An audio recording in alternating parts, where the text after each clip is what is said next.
Hi everyone, I'm Daniel, and today I'd like to talk about what I think are the worst cards in Arkham Horror the card game. Let's dig into what I mean by that specifically. In this list, I don't mean cards that are bad for the game, or cards I personally don't like, but just plain old aren't effective additions to your deck. This is definitely the case when looking at the whole card pool. There are over 1,000 cards, and while it's fun to explore all of them to try out new combinations with synergies, for me, these have just never made the cut. Some of the weakest cards in the game have been fixed with the taboo list to some extent. I no longer consider something like the Springfield to be completely unplayable, even though I've still never tried it out. So I'm not considering those on this list either. Let me talk a little bit more about my criteria for what I consider to be a bad card. First, its niche isn't suitable to the game. This should sound obvious, but it's worth stating that a card needs to help you solve problems in Arkham Horror the card game, getting clues, dealing with enemies, passing tests, etc. If it's not actually helping you do those things, it might feel like it's been designed for a different game. Let's take a look at the Springfield again. It costs a boatload of money in XP, takes up 2 hand slots, and doesn't allow you to attack enemies engaged with you.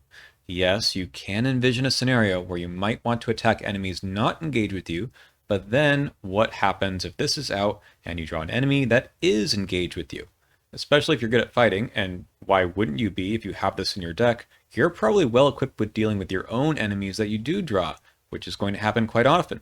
Unfortunately, the 2 hand slots makes carrying another weapon difficult. The game really isn't designed for the Springfield's niche, so including it in your deck is not really a good plan for dealing with enemies. Next, I want to value how good a card is at what it wants to do. I think this is where I break with a lot of other commentators on the game. I actually do think that almost every card is playable in the deck that wants it to be run.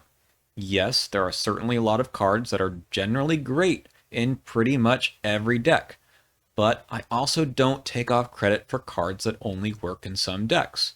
Cards that are niche are interesting and keep the game from becoming stale. And here's the thing, you're always running cards in decks, so it doesn't make any sense to consider them in a vacuum. Where I do take off credit is when the card isn't actually supporting that archetype very well, and that gives the impression that the archetype itself isn't too hot.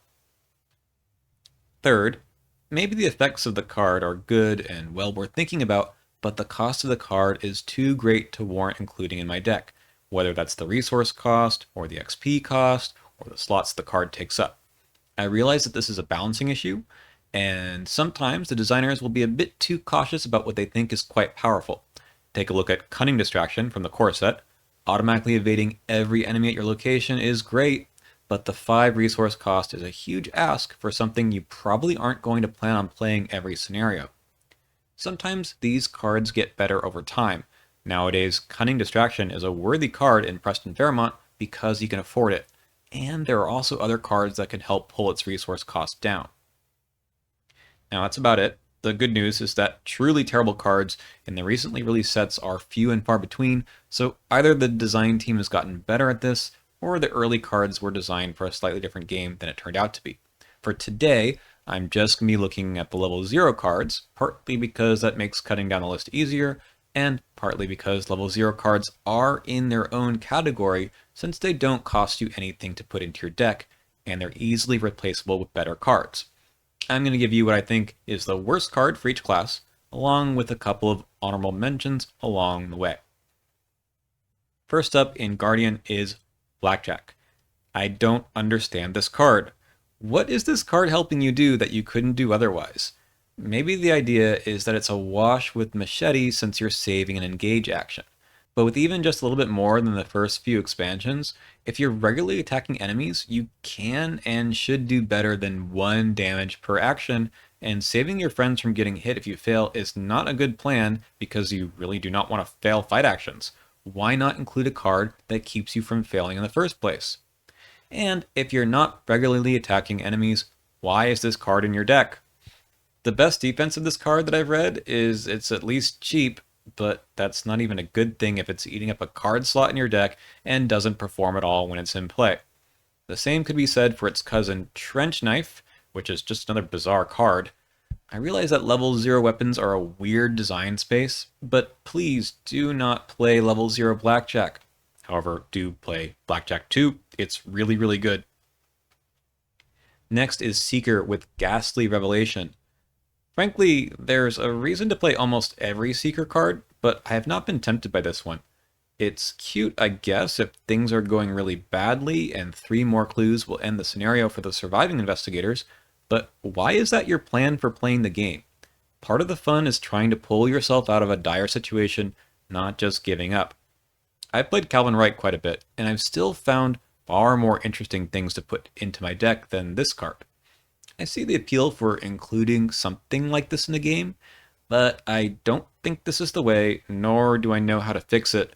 Until we get some kind of a fix, it's one of the rare coasters in Seeker. For Rogue, I've chosen Henry Wan. Again, there are a lot of great cards in Rogue, and a lot of totally fine cards in Rogue. Most of them let you do something interesting to advance the game state. This one can just put you backwards instead. Do you like spending 3 resources, a card, an action, and then maybe a few more actions to do pretty much nothing? I already dislike gambling at the Clover Club in Dunwich. Henry Wan is basically that, but you include him in your deck. I don't mind the idea of gambling. I think 21 or bust is an excellent card that doesn't have a high cost. I also realize that nowadays he's a lot better if you stuff Bless and Curse tokens in the bag, but I do not feel like he was designed anticipating that was coming down the line. The payoff here also kind of stinks. For each token, you only get a resource or a card back. How many times do you need to be successful to pay back the cost of even playing him in the first place, all the while he is clogging up your ally slot? What they were thinking when they printed Henry Wan remains a big mystery. So most of the cards on this list are not the hottest of takes, but I'll go out on a limb and say that I do not think that Eldr Initiation is a good card. Let's go through the math here. At baseline, at the beginning of the game, when you only have 2 arcane slots, both empty, this costs you a card, a resource, and an action, and you get back 2 cards. That's it.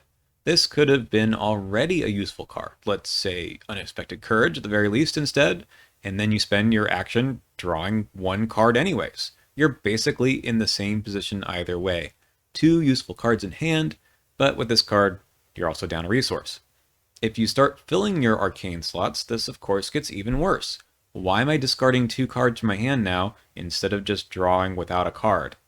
I like having cards in hand. Okay, fine. I hear you thinking, Daniel, you just said at the beginning of the video that you have to judge the card for the niche that it's in, not for some baseline general case. Sure, we can do that. Ideally, you'd like to draw 3 or 4 cards off of this. So how do you get more arcane slots? You need to play other cards first. There's Dragon Pull, except that card really would like you to fill the arcane slots. So there's Binder's Jar, Sign Magic, the Hierophant. There are a few others, but they all tend to cost XP, and more importantly, you need to play them first. If you've already played these key pieces to your deck, there's much less of a point of drawing more cards, which is all that Eldr Initiation does for you.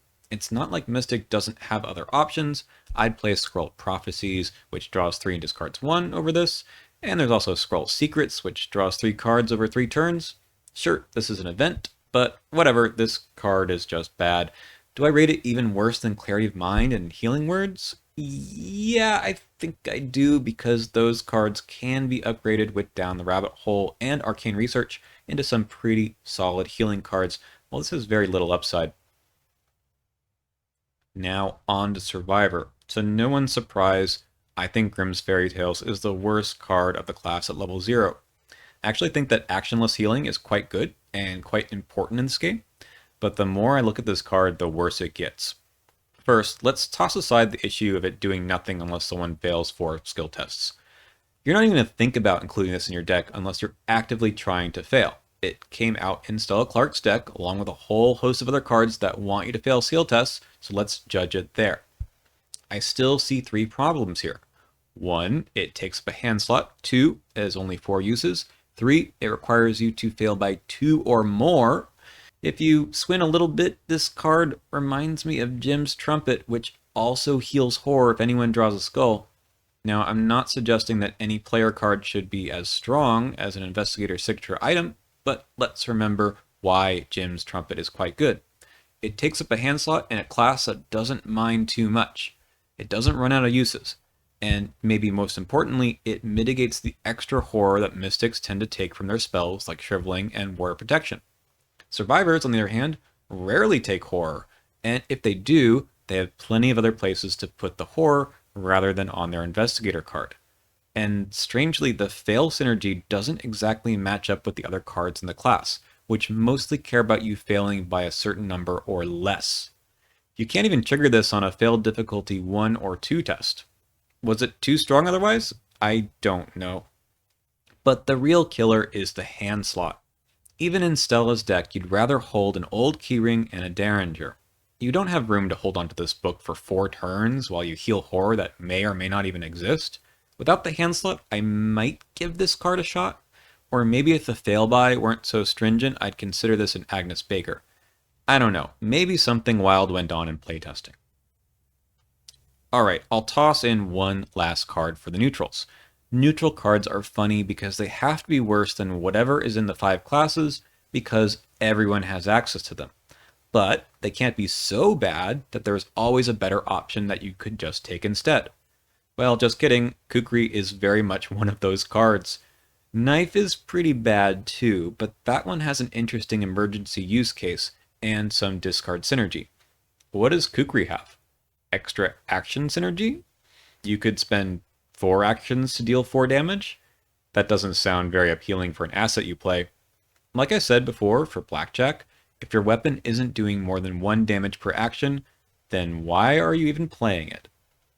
The answer that Kukri seems to suggest is that it's saving you an extra Chaos token pull for the guaranteed second damage. In other words, you're so bad at fighting that you don't want to risk another skill test. Yikes. As a neutral weapon, I guess that makes sense, especially when this card was released. There was not very many options for dealing with enemies across the classes that maybe this was necessary to put into your deck, even if you didn't ever want to play it. That doesn't really justify its existence, though. Maybe it would be more interesting to print something to help evade in the neutral class instead. Because if you're in a tough spot with an enemy, I think the last thing you want to even try is to fight with a bad impression of a weapon. That is the end of the list. Thank you for watching. Remember, there are a lot of sort of not great cards out there that actually seem like they have a home in some investigators or decks, but these are just at the bottom of the barrel for me, and I've never considered trying them out. So, what do you think are some of the worst cards in the game and why? I'll be back soon with some choices for higher level cards, things that you really shouldn't be considering if you spend XP. In the meantime, check out some of my other videos here on the channel.